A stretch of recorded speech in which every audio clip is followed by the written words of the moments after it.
Welcome to Front Office Pros. The NFL draft is complete, and after reviewing each team's selections, we decided that it is time to bring out some report cards to give our draft grades for every NFL team. In this video, we will be discussing all of the NFC teams, and if you haven't watched it yet, check out our video on the AFC teams. Before we get started, we are a new channel, so if you like this video, go ahead and smash that subscribe button to show your support. Hike! All right, Joe, so starting off with the NFC East, what grade did you give the Philadelphia Eagles? I give the Eagles an A+. I was really surprised Jalen Carter was still available for the taking at 9. Really liked that they traded up with the one spot with the Bears, to get arguably the top, what some people believe to be the top player in this draft. And I think they're the perfect team to kind of navigate his, character or off the field issues that are kind of going on, being that they've got so many other Georgia teammates of his, not only on the defense, just on the team overall. Really like that pick. And then, even Nolan Smith that they got at the end of the first round as well. That's a solid pick. And just really overall, I think they had a really solid draft. Yeah, I also gave the Philadelphia Eagles an A+. It's hard not to give them that grade when they end up with Jalen Carter, who some regard as the best overall prospect in this entire draft. Couldn't believe that they were able to trade up to 9 and get him. So that was an unbelievable steal for them. Replaces Javon Hargrave in that defense. They were obviously thrilled with that pick.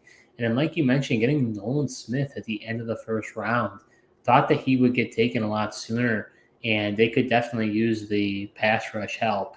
Brandon Graham's not getting any younger. He probably only has, I'd say, one more season, maybe 2 tops.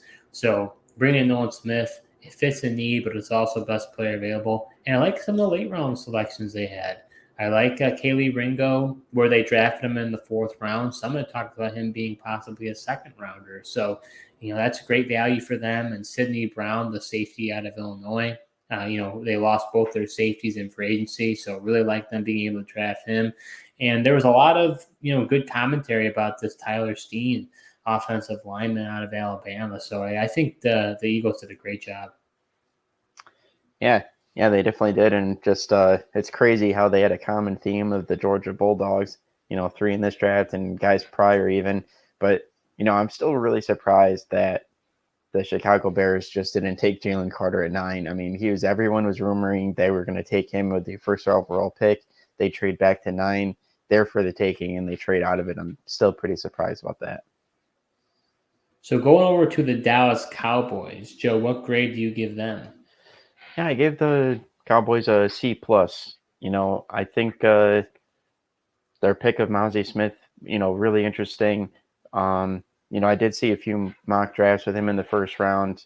Thought it was interesting that they went there, but I think it was, largely in part of, there's a lot of teams in that division that like to run the ball. It's something they were weak at and definitely needed, an interior guy to stop the run, and I think he could definitely do that. Also, it was interesting that they took Luke Schoonmaker, in the second round when they did. I really thought if they're going to go tight end, I really thought they were going to go, Mayer possibly in the first round. I like Schoonmaker, and he does have a blocking ability. Didn't see him run a lot of routes at Michigan, so thought that was an interesting pick to potentially take over that Dalton Schultz role. Joe, I'm a little surprised, being that you're Go Blue and you're Michigan, both their first 2 picks were Michigan Wolverines, so I thought you'd give them a higher grade.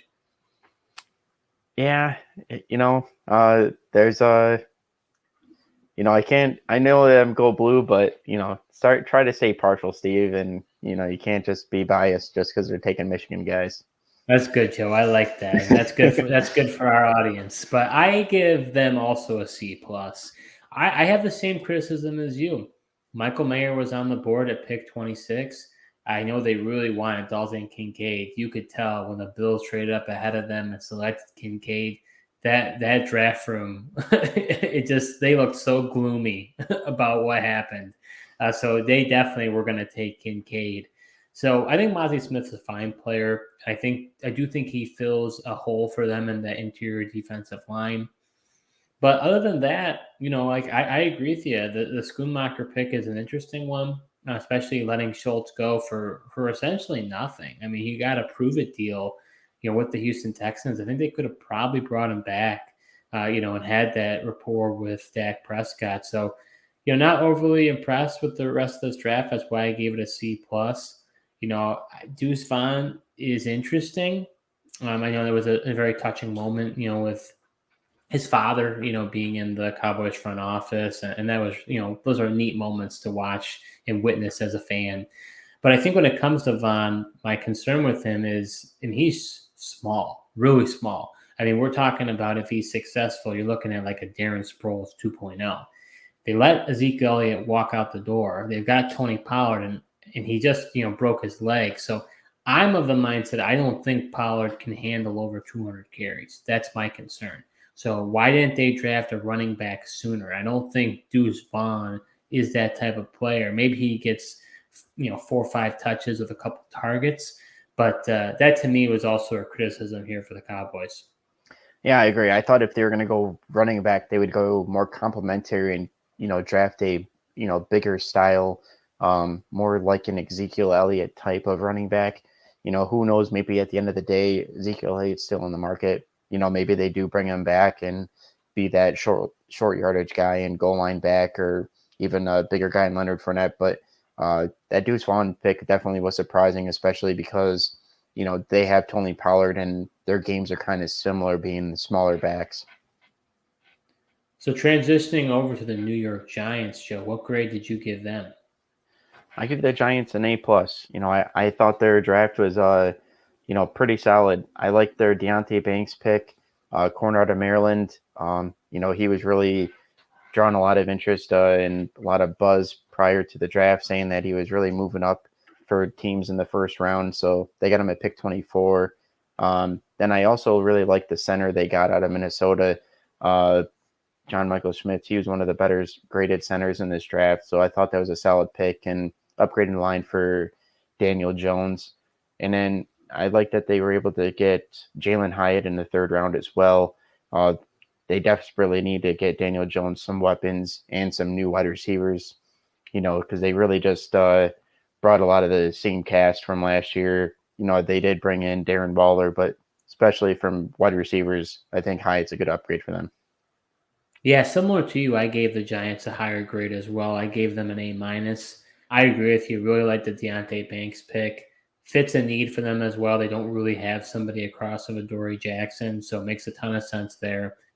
I like the interior offensive lineman selection in John Michael Schmitz. I think people had talked about him possibly being the best, center, prospect in the draft. So I think that's good. And I really like the Jalen Hyatt pick. I mean, when you think about the NFL draft, usually I'd say it's rounds 1 through 3, maybe 4, but definitely 1 through 3. You start seeing impact players or possible players that can impact your team right away. Those other ones, maybe you'll have a late bloomer in the 4, 5, 6 that you hit that really turns out to be a great player. I really like Hyatt. He had first round buzz, but the problem is he's been mostly regarded as a speed guy. There was a knock on him, and can he develop the route running? So I think Brian Daboll and that coaching staff are really going to have to focus on how are they going to bring Hyatt to the next level. And I think they can definitely do that. He definitely has that opportunity to become, I don't know necessarily a wide receiver 1, but he's definitely a prolific player in that offense because that wide receiver room is pretty bad. So my only knock on it, and that's why I gave him an A minus, is I would have liked them to get a receiver earlier in the draft. We saw earlier in the first round that the 4 receivers went back, 1, 2, 3, 4. And the Giants, I think, could have traded up to get one of those guys. And I think they definitely were. There was a big gap between Jalen Hyatt and those other guys. I think they really needed to make that move. They decided not to and went up. I believe they traded up for Banks as well. So that's the move they ended up making. So we'll see if they can develop Hyatt. Yeah, just tough. I maybe they tried to get up into the traded up to get those guys, but maybe those teams didn't budge, knowing that they're going to go with one of those wide receivers. But at the end of the day, I think they made out okay. Missing out on those guys, but then coming back with Jalen Hyatt in the third round. So lastly, for the NFC East, we have the Washington Commanders. Joe, what grade did you give them? gave the Commanders a C minus. I was really interesting that they took Emmanuel Forbes at pick 16. I know it was a guy that people really liked at the cornerback position. Just didn't expect him to kind of go at 16 and ahead of some of the other corners that went a little later in the draft. But, he did have a lot of production at Mississippi State over his career. So definitely interesting to see how that works out. And then, the rest of their draft, I just I felt like it was all right. Nothing really kind of stood out or blew me away with it, honestly. So I gave the Washington Commanders a D, which was the worst grade out of any team in the NFL draft, AFC and NFC. I don't necessarily mind the Emmanuel Forbes pick. I know there were thoughts that he kind of was similar to a Josh Norman.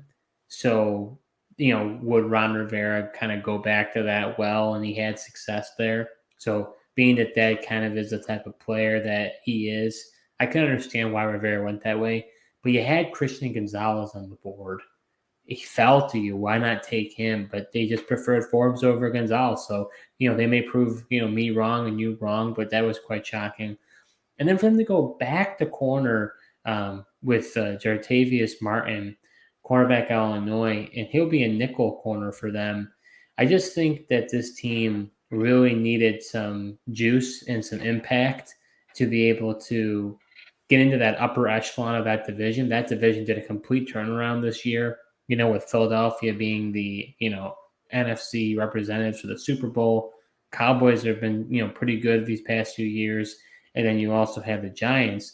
Commanders had a decent season last year, but they were the odd man out. So I don't feel like what they did in this draft is going to propel them forward into, possibly winning the division or getting a wild card spot. So I'm a little bit disappointed with what they did.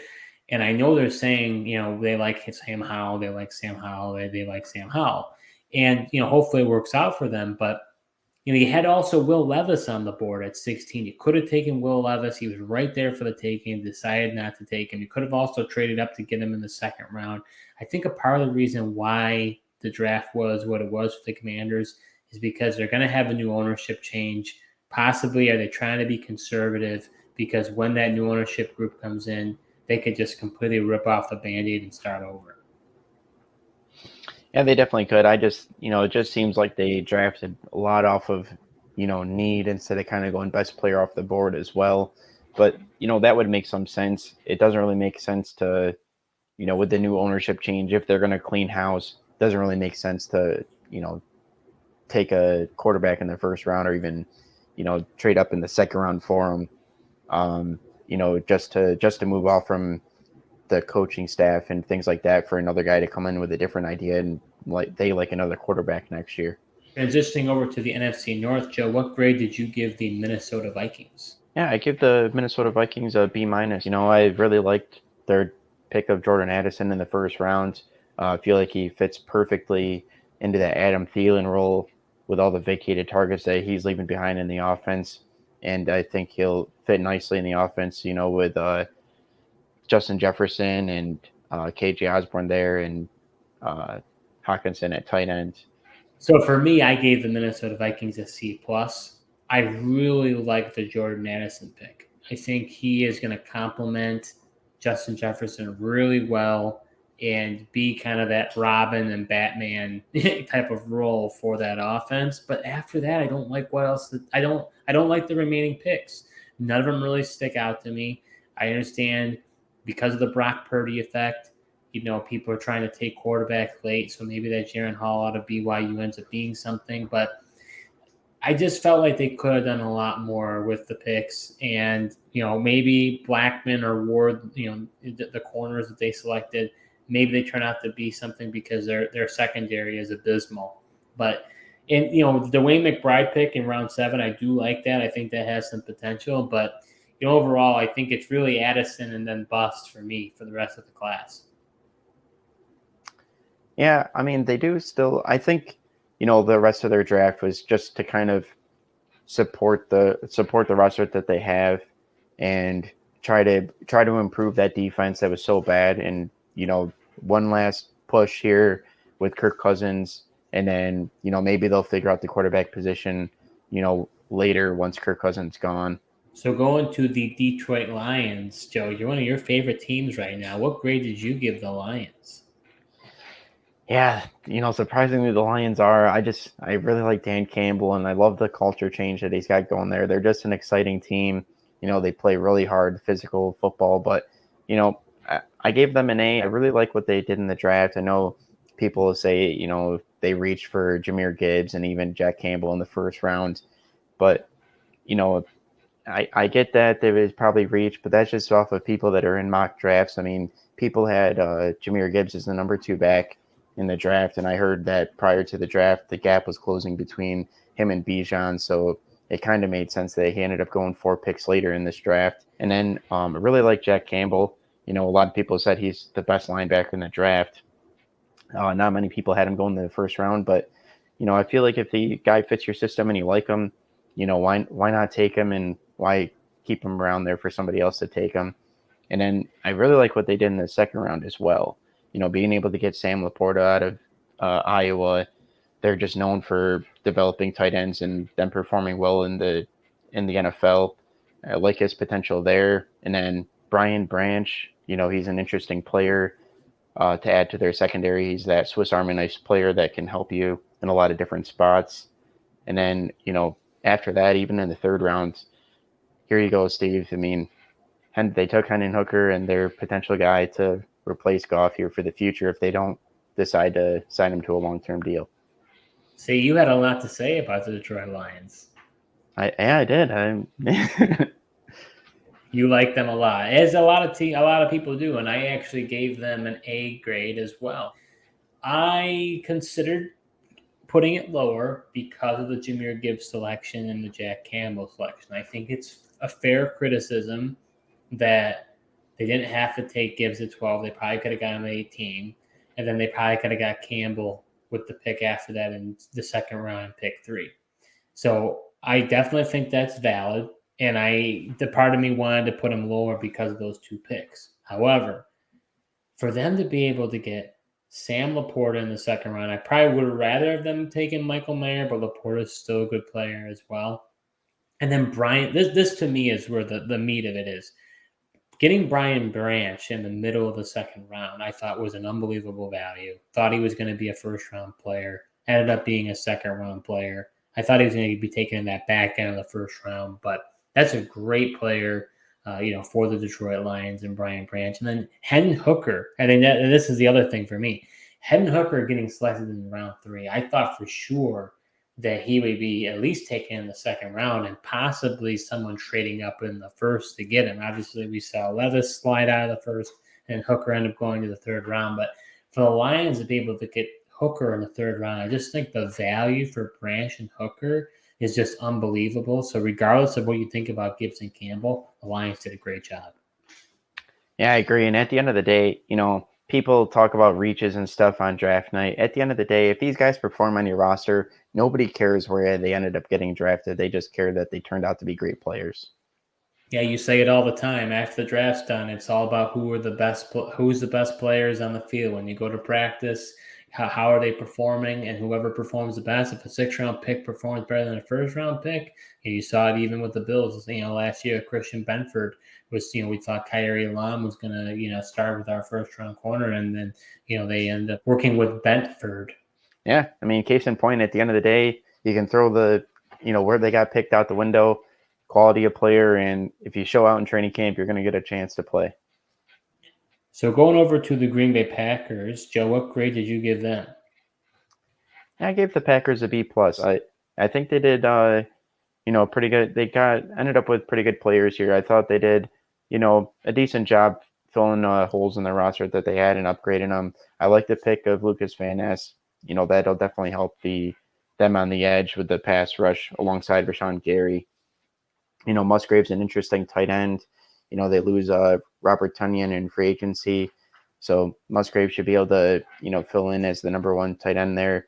Although it's interesting, in the third round, they also went with Tucker Kraft at tight end. So it'll be interesting to see how they utilize those 2 guys. And then I like Jaden Reed's an interesting wide receiver out of Michigan State that they also picked up in the second round as well.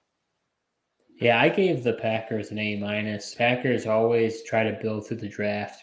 Really like the Lucas Van Ness selection. They needed a pass rusher desperately across of Rashawn Gary. They've had Rashawn Gary and Preston Smith. Preston Smith isn't getting any younger, and then Rashawn Gary is coming back from an ACL tear. So Van Ness was great because he was best player available and fits a need for them. Some could say you could have had Jackson Smith and Jigba, but we know the Packers just don't take a skilled player in the first round of the draft. That's just what they do, and they stick to their strategy. But I really like what they did in round 2. I like Jaden Reed a lot. I also like Luke Musgrave a lot. I think both have a lot of talent. And, I understand what you're saying about Tucker Kraft, but, that tight end room is completely bare. They needed to replenish it. And this was probably, at least Daniel Jeremiah has said that this was one of the best tight end drafts in decades. So I think you could possibly see both of these guys contributing for the Packers. And, Jordan Love, he's not a rookie by any means, but he's never, had a full season under his belt. So he could definitely be relying on these guys in the middle of the field. Yeah, he definitely can. I always say a tight end is a young quarterback's best friend and a bit of a safety blanket for him if they get in trouble. So heading over to the last team in the NFC North, Joe, what grade did you give the Chicago Bears? I gave the Bears a B-. I think Darnell Wright, was a fine pick for him to upgrade the offensive line. As I mentioned before, I still think it's curious they trade out of there and let the Eagles, take the guy they potentially were interested in at the first pick. But I think, with them trading out of it, clearly they didn't want Jalen Carter, which is kind of interesting because after the Darnell Wright pick, they go with Dexter, defensive tackle out of Florida. It's like if you're going to go defensive tackle, why not get potentially, the best guy in the draft at Jalen Carter? But maybe they just decided he wasn't going to fit their locker room and wasn't going to be able to get him to, put in the work and benefit, because it's kind of one of the downfalls on him is the fact that he kind of takes plays off. And I think Philly's a way better situation for him as well as from a player standpoint. See, I was a little bit harder on the Bears than you were, Joe. I actually gave them a C. They got a haul from the Carolina Panthers after they did the trade down with them. The Panthers move up, took Bryce Young, and the Bears moved down to pick 9. They had Jalen Carter right at their disposal. They could select him right there. They put it in the car. They should have rushed the car to the podium, and yet they trade back a spot and give it to the Philadelphia Eagles, who was the representative of the NFC. Like, if nothing else, just think about it from a defensive mindset, right? Obviously, offensive. You're trying to. I'm not saying about in regards to positions. I'm talking about just from a strategy standpoint, right? Like, I want to play defense against the best team in the in the NFC. Why am I going to give them the best player overall in this entire draft? Possibly, it doesn't really make a lot of logic to me. So you had him, and then like you said, you go ahead and get Gervin Dexter Sr. and then Zach Pickens, which is, okay, they're decent players, but these guys are going to have to develop. They're not the talent that Jalen Carter is. So obviously defensive tackle was a position they were prioritizing in the draft. Why not just take Jalen Carter? So that's my one big squash with them. The second is you took Darnell Wright at pick 10. Some didn't even regard him as the best offensive tackle. So a lot of the mocks I saw, which again, like you said, Joe, there's a difference between real and mock. But, he was kind of in the mid-late first round. So to me, it was a reach of a pick at pick 10. And then the rest of the draft, there's some decent players I kind of like Noah Sewell, linebacker out of Oregon. That'll be kind of interesting. Probably will be special teams, but it'll be interesting to see what he does there. And I like the Roschon Johnson pick, but again, they should have taken a running back earlier. That to me is like, you let David Montgomery go. You have Phil Herbert. Why not draft a running back sooner? I just, at the end of the day, I feel like the Bears had so much opportunity for this draft class. The Panthers just gave them so much ammunition, and they just laid out a goose egg. Yeah. They must have liked what they seen out of Darnell Wright and felt like he fits, maybe their offensive scheme.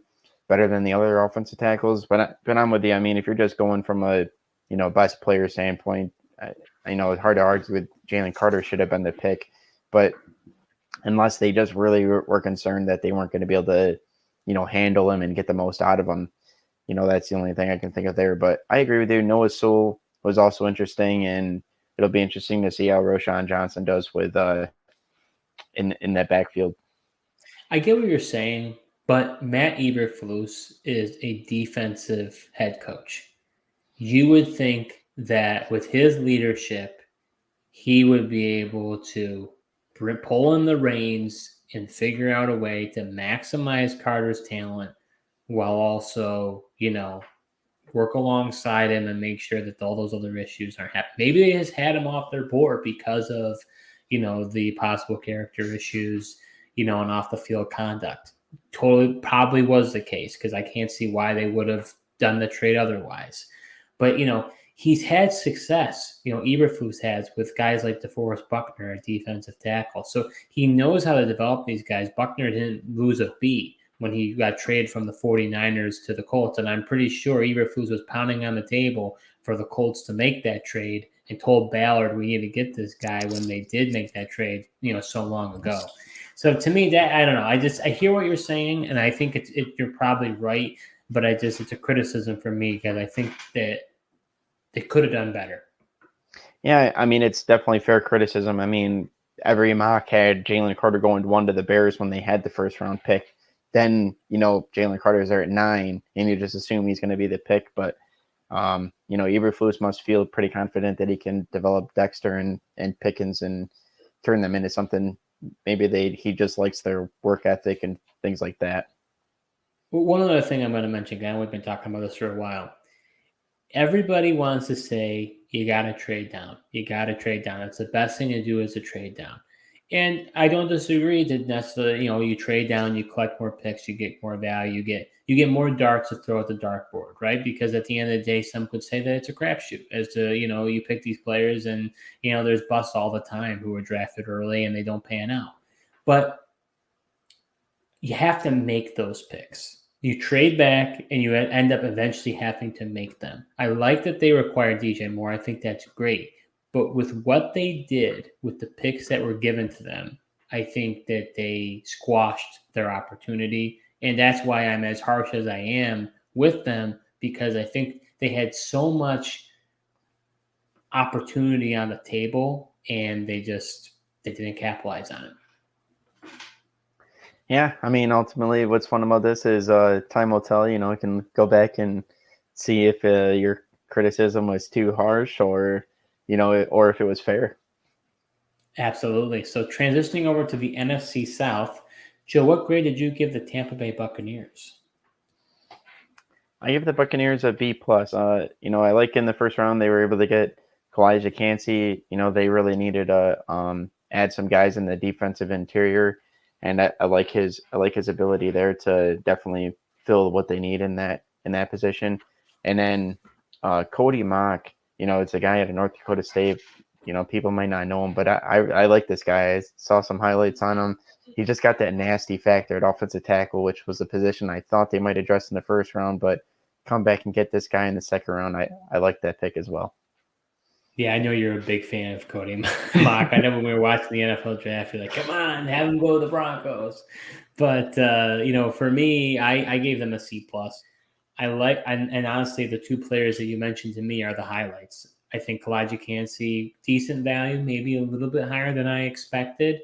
They did draft Logan Hall last year, I think in the mid-round. So now they're going back again to that, to the defensive tackle position. So that'll be interesting to see, what that will look like for them with Kancey and Hall. And then I agree with you. I like the pick of Cody Mock. I think he's a like you say, he's a nasty offensive lineman. I think he'd be really great. But for me, after that, I think there really wasn't much to behold here. I mean, I don't really see. I think it's those two players. I know some people like that Yaya Diaby. I don't know. I just at the end of the day, for me, those two guys are the highlights, and that's why I gave him a C+. Yeah, I think Diaby, is interesting. I also think, I'm interested to see how they develop Payne Durham. I mean, he's a big tight end out of Purdue. Was able to make a lot of plays for them and was huge in the red zone. So I'm curious to see how they potentially use them. With whether it be Baker, um, or Trask there. And then I also think the Trey Palmer, wide receiver they got in the 6th round out of Nebraska. I think he was an interesting pick as well. Transitioning over to the Carolina Panthers, Joe, what grade did you give them? I gave the Panthers an A-. Obviously, they had the big move of trading all the way up to the first pick and get their guy in Bryce Young. We'll see how that pans out. I'm not the hugest Bryce Young fan, but they traded up and got their guy. I knew David Tepper, their owner, was going to be very aggressive in trying to get his franchise quarterback and wasn't going to just continue down this road of, not having a quarterback and not being able to have a competitor at the position. And I like their pick of Jonathan Mingo.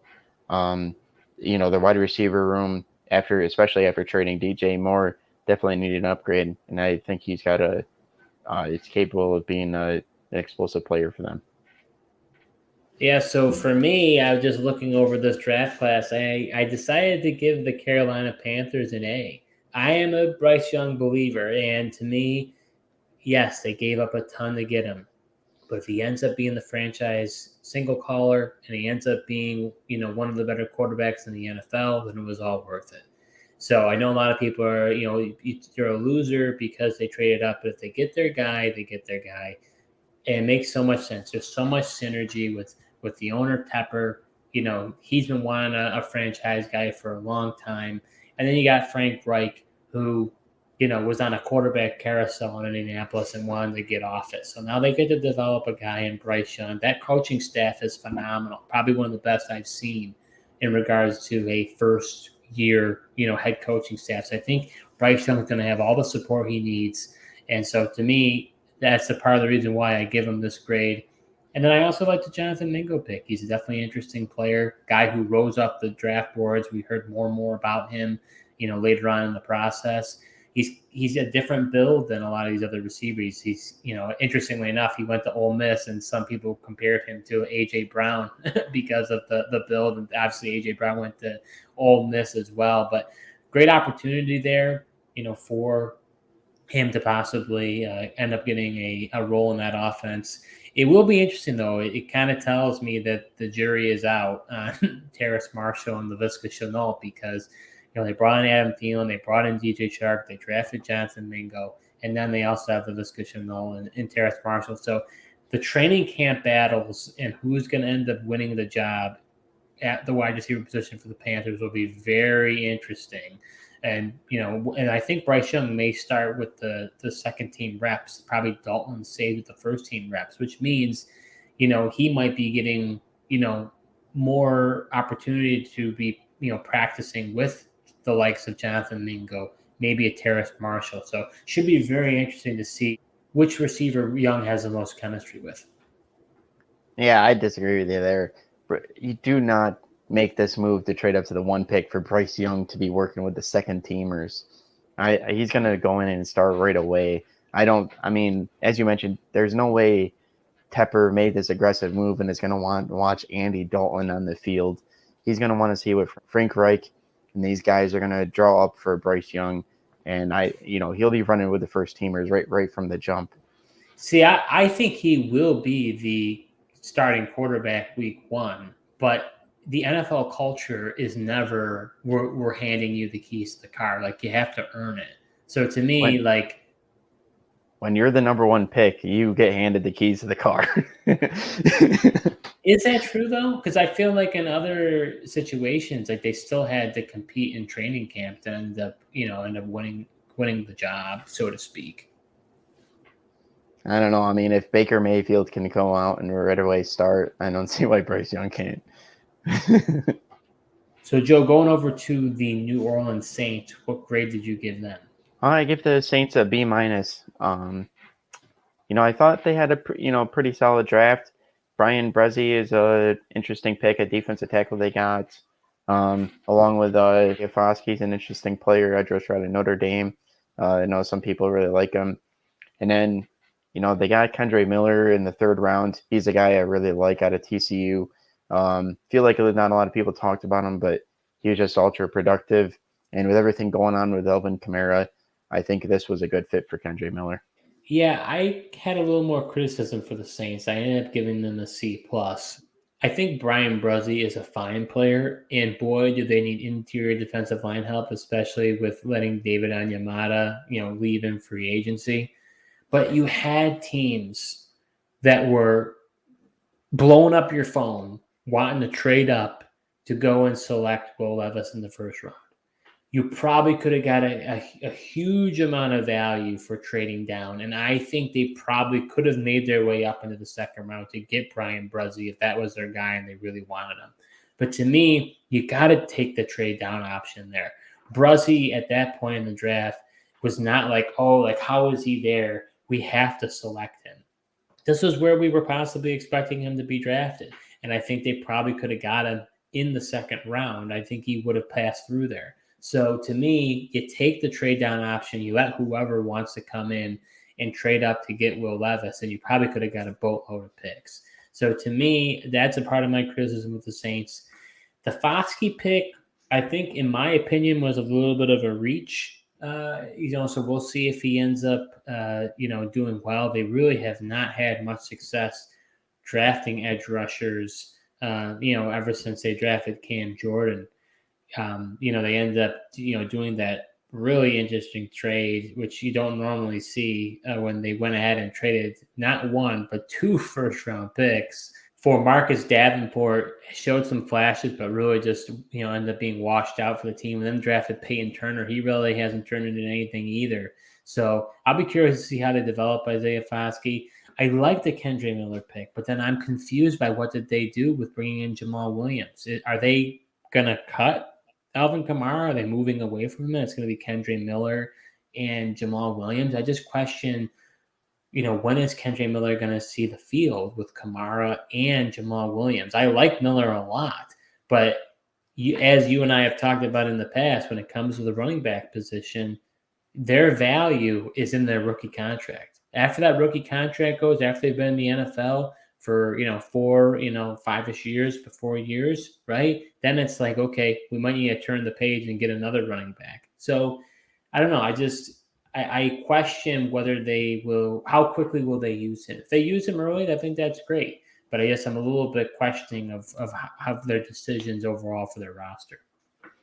Yeah, I think I think Kamara could be a post June 1 cut here, and I think they could easily move off of him and recoup some cap savings there.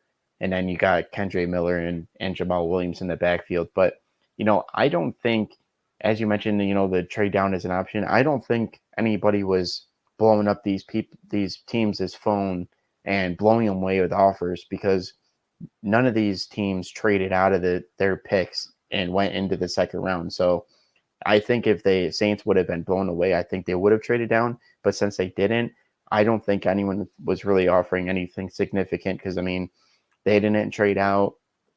The Eagles at 30 didn't, and, neither did the Chiefs with the last pick. So heading over to the Atlanta Falcons, Joe, what grade did you give them? Gave the Falcons a B. Obviously they got Bijan Robinson, best running back in this draft. Still, interesting, that they went running back in the top 10. Haven't always seen that work out with the early draft capital of a running back. So it'll be curious to see now that we've actually seen one.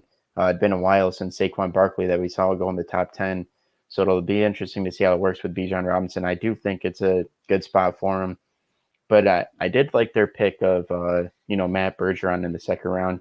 This is a guy who's getting some buzz of possibly being a first-round pick at tackle. He also has the ability to play inside as well, at center or guard. So it'll be interesting to see how they end up using him. Yeah, I ended up giving the Atlanta Falcons a B+. I really like the Bijan Robinson pick. I think Bijan Robinson might have been even a better prospect than Saquon Barkley. He's a do-it-all back, all-purpose back. He's going to fit exactly what Arthur Smith wants to do for that offense. And honestly, this might be his last. I'm pretty critical of Arthur Smith, but this might be his, make it or break it year. So bringing in a guy like Robinson, and honestly, the NFC South is wide open. I mean, wide open. It's probably the worst division in football. I don't know who's going to end up winning that division. That'll be interesting. But who knows? Maybe the Falcons can really turn things around. I know they've made a ton of free agent moves, and then obviously this draft class. And then you didn't mention him, but I really like Zach Harrison. Zach Harrison at the edge out of Ohio State. There was talks about him going in the first round as of back in September, when we were projecting, who could possibly be in the first round in the 2023 mock draft. And he was a very talented player. He just never put it all together at Ohio State. But obviously, there's a huge pedigree of edge rushers from Ohio State that have done well and have, but some of them are the best pass rushers in the whole NFL. So obviously, there's some work that needs to be done. He's not going to automatically, I don't think, day one, be a elite player. I think it's going to take some time to develop him. But he's a project, and I think it's a good, worthy project for them to, invest in, because their edge rushers are abysmal. They need one really, really badly. And, getting him in the third round, I think, is a very interesting pick. Yeah, it definitely was a position of need for them. Interesting they didn't honestly address that sooner, but hard to argue with them going offensive tackle with the second round pick. I mean, really they would have probably put the edge rushers that were on the board. It would have been a reach for him at pick 8, so it makes sense that they take a flyer on a guy in the third round. So transitioning over to the NFC West, Joe, what grade did you give the San Francisco 49ers? Yeah, I gave them a C minus. With the picks that they did have, it's kind of rough when you start the draft in the third round, but then very interesting. They take Jake Moody in the third, their second pick in the third round. I get that they don't have that many needs on their team, but just interesting. Haven't really seen a kicker go that high. I know we saw the kicker a few years ago out of Florida State who just turned out to be a bust. That was also a high pick. So to be curious how it works out. Even though I like Jake Moody, it was pretty much automatic at Michigan. Just really interesting pick when you don't have that many and you're starting off in the third round to use your second pick on a kicker. Yeah, I ended up giving the 49ers a C minus. Also, I like Jair Brown a lot, at the safety out of Penn State. I don't know if you think even Daniel Jeremiah mentioned him as his top safety prospect. So I think obviously Hufanga came on the scene last year, but I think there's definitely opportunity for the other safety spot for Jair Brown to possibly become the starter there. They did lose Jimmy Ward. He went over to the Houston Texans. So that'll be really interesting to see what he can do there. And I'm with you with the criticism on Moody. Better than me. I mean, you watched all the Michigan games. It sounds like he's a fabulous kicker. But, being drafted him in the third round, pick 99, that's really early. I know obviously they trade a ton of these picks, to get Christian McCaffrey, which obviously, he was great for them. But why did you trade for kicker Zane Gonzalez? I mean, that's confusing to me. Like, okay, Zane Gonzalez has been a starting kicker in this league. So you go ahead and trade for Zane Gonzalez, but then you go ahead and draft a kicker in the third round. It's very puzzling. Yeah, I definitely agree with you. I guess it's just to be a competitive kicking room, I guess. You're not just handing a rookie the job. He's going to have to, beat out a veteran for that position, I guess. But yeah, I agree. I mean, it's head scratcher.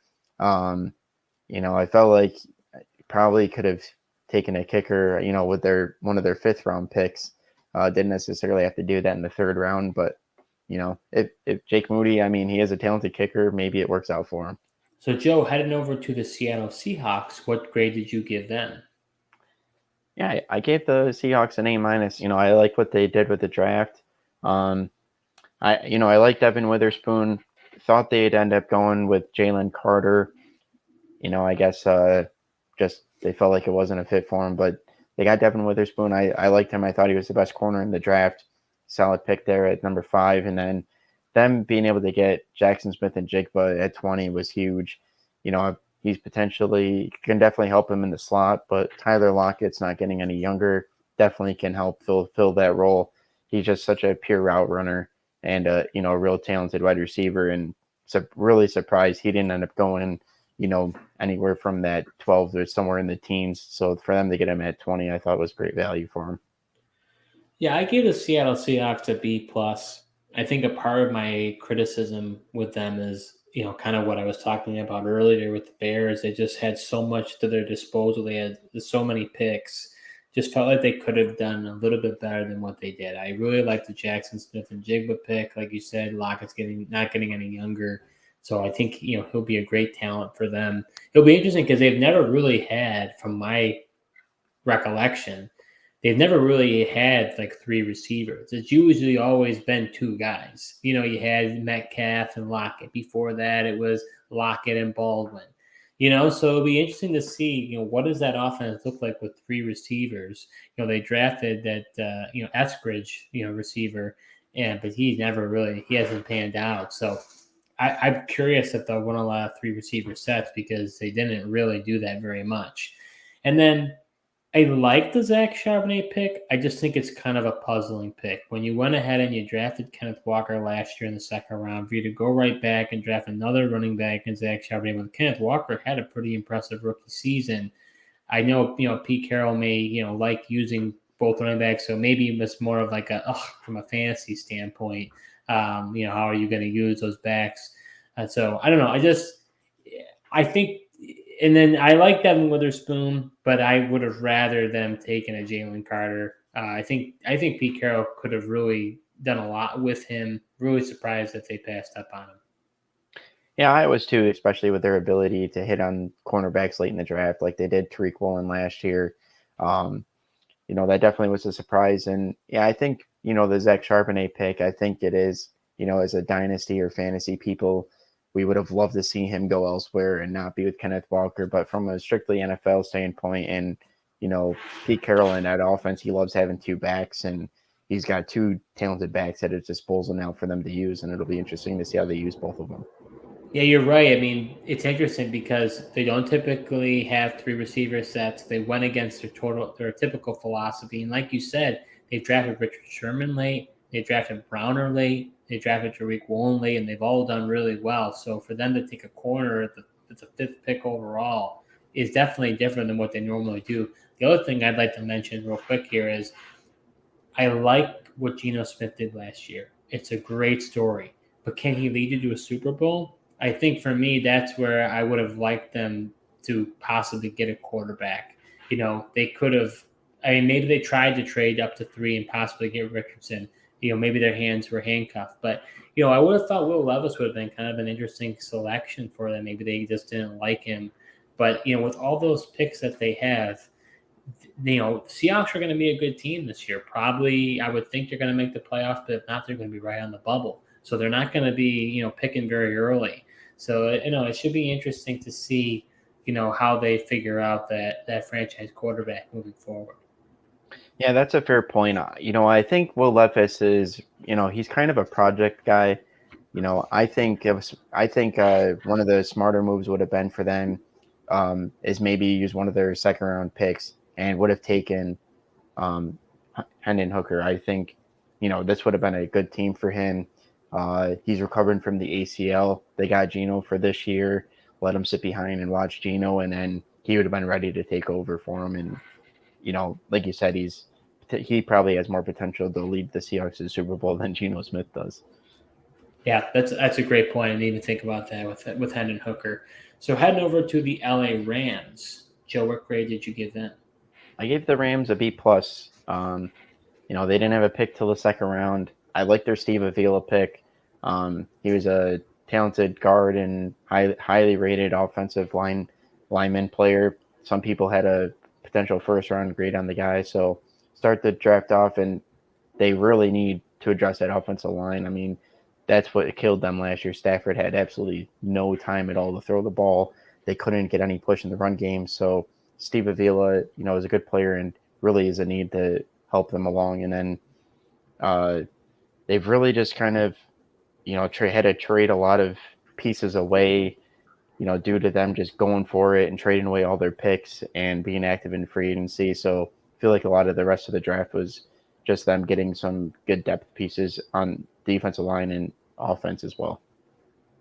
Yeah, when it comes to the Rams, I gave them a B minus. It probably was the most amount of picks we've seen the Rams take in quite some time. But I do like the Avila pick. I think it was much needed. The offensive line help, so I like that. But for me, it was their late round picks that I actually really liked. I think Stetson Bennett in the fourth round to back up Matthew Stafford. Both went to Georgia. Stetson Bennett definitely has some moxie. So you would think that Sean McVay, who as this quarterback guru, will be able to, tame, Stetson Bennett. So, I think it's a little overrated, but that's another story for another day when it comes to Sean McVay. But then the other picks I really liked, I liked the Puka Nakua pick, wide receiver out of BYU. I thought that was great value for them in the fifth round. And that wide receiver room is pretty bare. They traded away Allen Robinson. Where are those vacated targets going to go? Would be really interesting to see how he develops. And then I really liked Zach Evans, running back out of Ole Miss. He was a guy that was very talented, was a five-star high school recruit, never really, ended up being the player that we thought he would be in college, but definitely think that he has traits. In that running back room, I know they've got Cam Akers in there, but we know that Cam Akers was in the doghouse last year, and I don't know what's going on with him and that team, so I don't really trust Cam Akers. They cut Darnell Henderson. I think Evans, I think partially because of, whether it's how he fit with the coaching staff or whether he was a tough player to coach or, different injuries or what have you. I think that's why Zach Evans slid. But I think him in the sixth round, he'll be a very interesting player, for the Rams next year. Yeah, he will be an interesting player to monitor. I mean, and I do think Stetson Bennett pick was interesting. I think this is a great landing spot for him to being able to work with McVay and get a chance, because I don't know how much longer Stafford is gonna play. Honestly, I don't know why he doesn't just retire and why he's coming back and risking his injury, but that's for another discussion as well. Yeah, you and I feel very similar on that topic. But heading over to the last team in the NFC West, the Arizona Cardinals. Joe, what grade did you give them? Yeah, I gave the Cardinals an A. I actually liked their draft and players they were able to get. Paris Johnson is should be a good offensive tackle for them. They desperately needed offensive line help. Being able to protect Kyler Murray or whoever is going to start the season at quarterback if he's not recovered in time. Then they were able to get Ojulari as an edge rusher, another position that they really need with, especially losing Zach Allen and J.J. Watt. And then they don't have Chandler Jones anymore either. So it's a position that they definitely needed to fill. I liked their pick of Garrett Williams in the third round. He's a guy that, if he wasn't injured, potentially could have gone in the first round. I like his ability and definitely should be a help for them on offense. And then I'm also interested in Michael Wilson to see how he turns out from Stanford. He was there for a while. He was a grad student. Doesn't have the most production, but just watching some of his highlights in this tape, he's definitely shown flashes and should get an opportunity on this Cardinals offense. Interesting. See, I didn't give them as a favorable grade as you did. I gave the Cardinals a B minus. I do think that them collecting a first round pick next year from the Houston Texans is pretty valuable. So that was pretty great that they were able to do that. That means they're going to have their first and the Houston Texans first next year. So, the Arizona Cardinals could possibly dominate next year's draft. So that was good for them. But then, I like the Paris Johnson pick, but I think it was a little rich for me based on where they drafted. I thought it was pretty high. I think they drafted need over value there as far as like best available. Ojulari is a very interesting player. Like the pick, definitely is who they needed at edge rusher. So, happy with that pick. The one pick that I do like that you didn't mention, but I think will be really interesting is quarterback Clayton Tune out of Houston. I'd heard a lot of really good things about him and him possibly being a surprise player. And, with Kyler Murray being out, you could see Clayton Tune, which is hard to believe, but possibly the starting quarterback week one, unless it's Colt McCoy. I don't really understand what on earth they're doing, as far as in the interim, because Kyler Murray is not going to start week one. So who is it going to be? So maybe it's Clayton Tune. We'll see.